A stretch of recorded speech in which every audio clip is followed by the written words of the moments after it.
So good morning mga kaibigan Luzon, Visayas at Mindanao at kahit iba't ibang panig ng daigdig. Welcome back to my channel, Katutubo TV Vlog. Ayan, so tapos na po tayo puno ng ating lower tank mga kaibigan. Yan naman, umuusok yung tubig, grabe sa init mga kaibigan. Ayan, so ngayon po mga kaibigan ay pupunta po tayo sa ating bossing, sa kanyang tanim na Sansevieria. Pinapakuha niya kasi sa akin ang mga supling ng kanyang Sansevieria.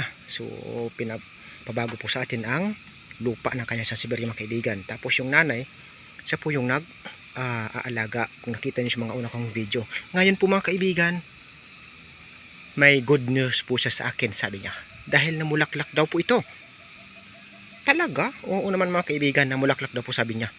So titingnan po natin ito mga kaibigan. Ang sabi kasi sa kwento, kapag namulaklak ang Sansevieria, ay mayroong swerte na paparating or suswertihin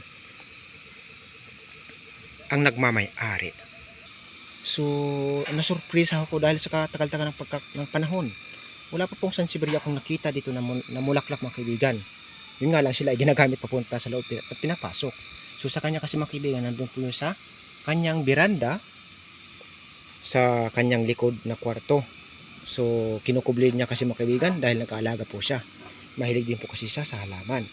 For the first time po itong mangyari na may makita po akong Sansevieriang mamulaklak. Doon pa mismo sa busing ko. Titingnan natin. Baka isa tayo sa maswerte or suswertihin or mabuhusan ng swerte. Tingnan natin mga kaibigan ang sinasabing bulaklak ng Sansevieria. Nasabi ng aming boss or ng aking boss or ng aming superior na sister. Tara mga kaibigan, pupuntahan na natin.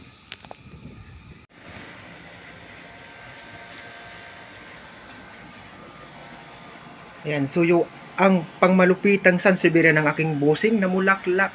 Swerte daw yan. Pitmalo.